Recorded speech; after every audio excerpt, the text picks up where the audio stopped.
14일 아침 저희들에게 주시는 하나님 말씀은 출애굽기 10장 21절로 29절까지 말씀입니다.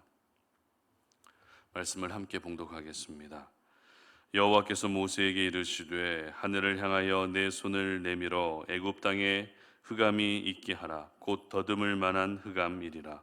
모세가 하늘을 향하여 손을 내밀매 캄캄한 흑암이 3일 동안 애굽 온 땅에 있어서 그동안은 사람들이 서로 볼 수 없으며 자기 처소에서 일어나는 자가 없으되 온 이스라엘 자손들이 거주하는 곳에는 빛이 있었더라.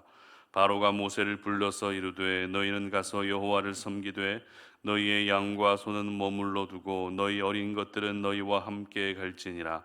모세가 이르되 왕이라도 우리 하나님 여호와께 드릴 제사와 번제물을 우리에게 주어야 하겠고 우리의 가축도 우리와 함께 가고 한 마리도 남길 수 없으니 이는 우리가 그 중에서 가져다가 우리 하나님 여호와를 섬길 것임이며 또 우리가 거기에 이르기까지는 어떤 것으로 여호와를 섬기는지 알지 못함이니이다 하나 여호와께서 바로의 마음을 완악하게 하셨으므로 그를 보내기를 기뻐하지 아니하고 바로가 모세에게 이르되 너는 나를 떠나가고 스스로 삼가 다시 내 얼굴을 보지 말라. 네가 내 얼굴을 보는 날에는 죽으리라. 모세가 이르되 당신이 말씀하신 대로 내가 다시는 당신의 얼굴을 보지 아니하리이다. 아멘. 어두움이 있으면 빛도 있다라는 제목으로 오늘 말씀 전합니다. 세계의 대표적인 화가들 중에서 신앙의 기본 베이스를 가지고 그림을 그린 렘브란트라고 하는 화가가 있습니다. 이 렘브란트가 그림을 그릴 때 주로 사용했던 기법은 키아로스쿠로라고 하는 기법인데요. 쉬운 말로 명암이라는 의미입니다. 빛과 어두움의 강한 대비를 통해서 그림을 그렸던 렘브란트는 전 세계에서 가장 뛰어난 화가로 손꼽히는 그런 거장 중에 거장입니다. 빛과 어두움을 함께 표현함으로써 작품을 통해서 전하고자 하는 메시지를 분명하고도 정확하게 전달했는데요. 이 작품 속에 그려진 주인공의 모습은 마치 밝은 빛을 받고 있는 것처럼 밝게 표현했는가 하면 그 주변의 사물들은 반대로 어둡게 그림으로써 이 주인공을 더욱더 부각시켰습니다. 이처럼 빛이라고 하는 것은 어두움이 있을 때 더욱더 빛을 발하게 되는 것입니다. 온 세상이 밝다면 빛은 그다지 밝게 다가오지 않지만 온 세상이 어둡다면 한 줄기 빛은 더욱더 밝게 다가오는 것입니다.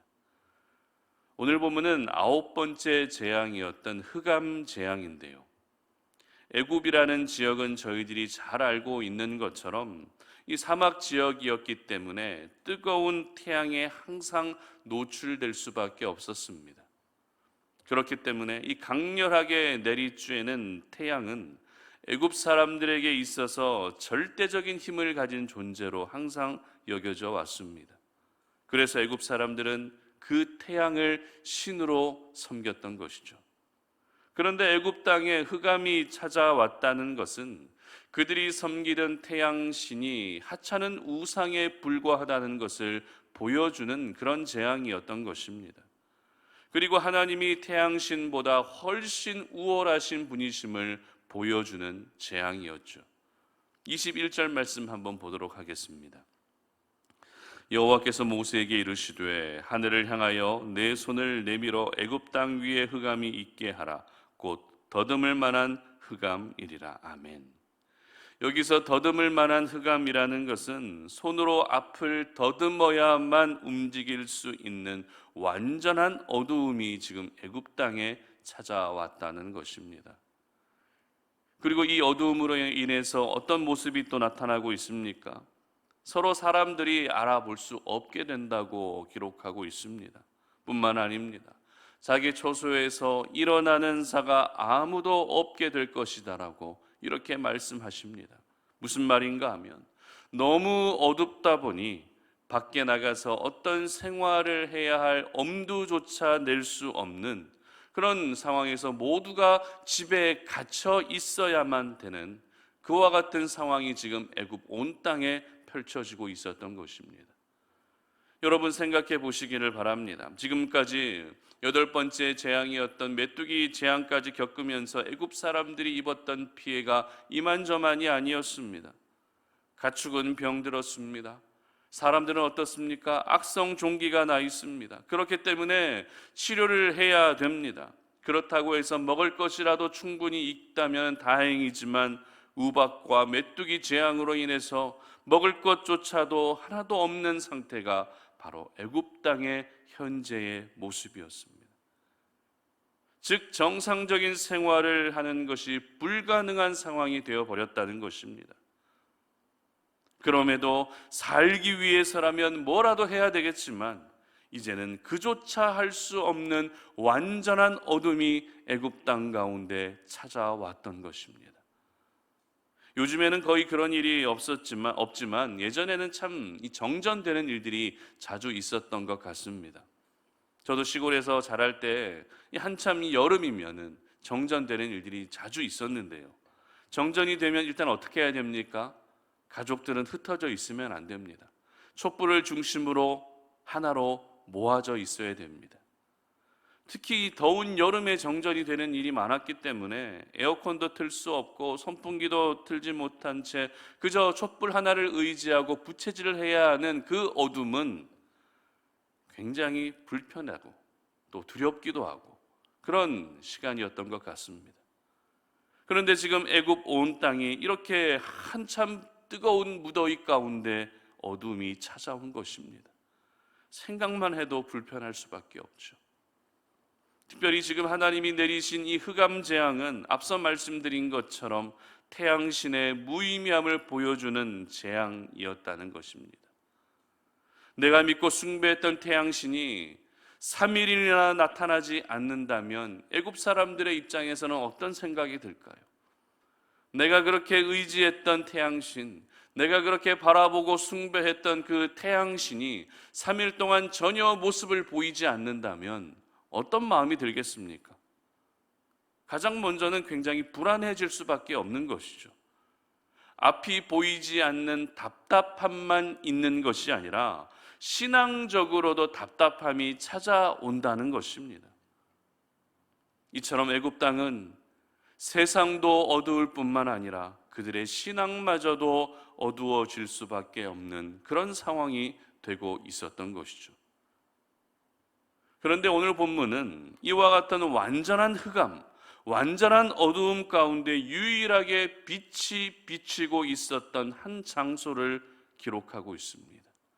23절 하반절 보시기 바랍니다. 온 이스라엘 자손들이 거주하는 곳에는 빛이 있었더라. 아멘. 여러분, 그곳이 어디입니까?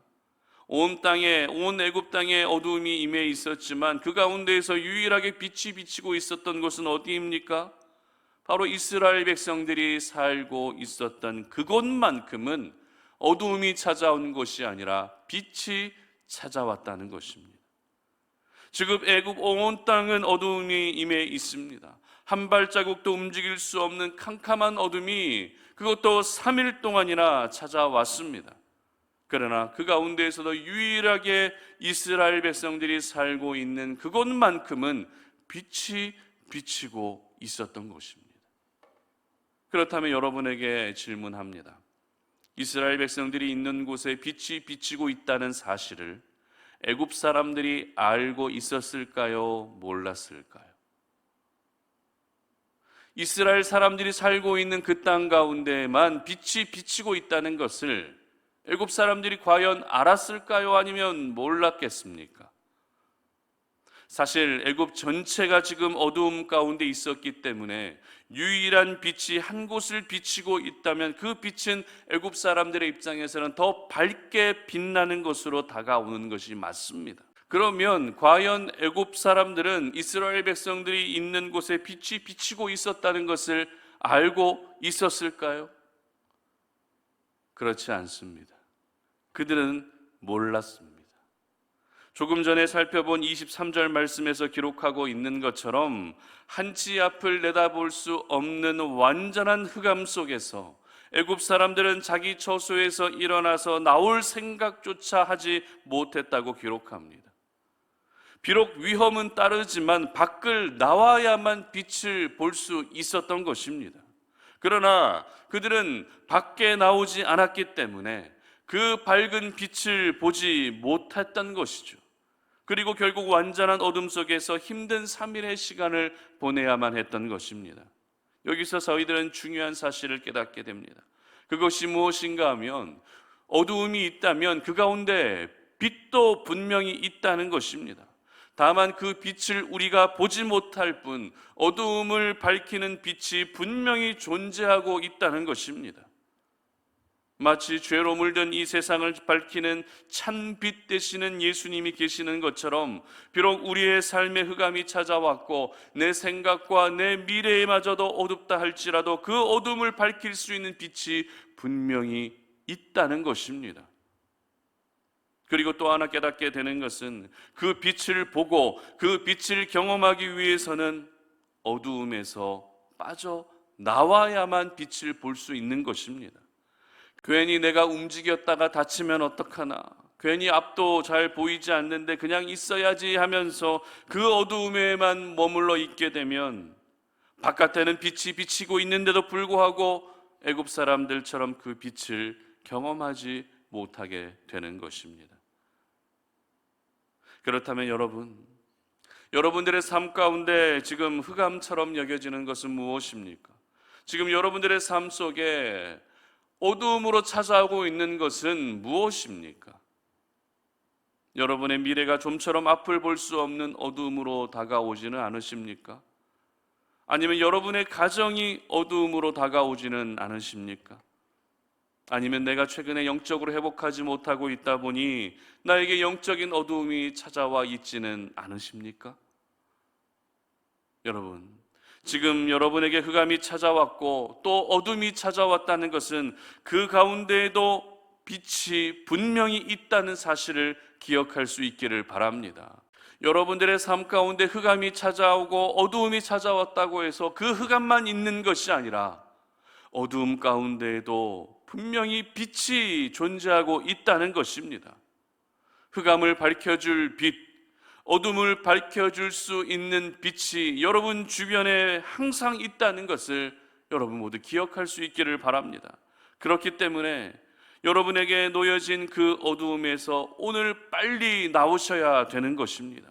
그 어두움에서 빠져나오셔야만 빛을 경험할 수 있는 것입니다. 그러면 여러분, 이 어둠을 밝힐 수 있는 빛이란 구체적으로 무엇을 의미합니까? 저희들은 그것이 바로 예수 그리스도라는 사실을 잘 알고 있습니다. 그렇습니다. 빛으로 오신 예수님이 우리 삶에 임한 모든 어두움을 물러가게 해 주시는 것입니다. 그러므로 오늘 하루 우리 예수 그리스도를 여러분의 마음의 중심에 더욱더 깊이 모실 수 있기를 바랍니다. 이미 내가 예수님을 영접한 사람이라 할지라도 예수님을 더 뜨겁게 사랑하고 예수님을 매 순간 여러분의 삶의 중심에 있도록 그렇게 예수님을 초청하며 살 수 있기를 바랍니다. 그리고 우리가 죄라고 하는 흑암, 세상의 즐거움이라고 하는 이 어두움, 물질과 성공만을 바라보며 살아가고 있는 이 모든 어두움에서 오늘 하루 벗어나시기를 바랍니다. 그래서 이제는 말씀의 빛을 경험하시고 은혜의 빛을 경험하시고 구원의 빛을 경험하시는 우리 송탄 오륜의 모든 가족들이 되시기를 주님의 이름으로 축복합니다. 함께 기도하겠습니다. 살아계신 하나님 감사합니다.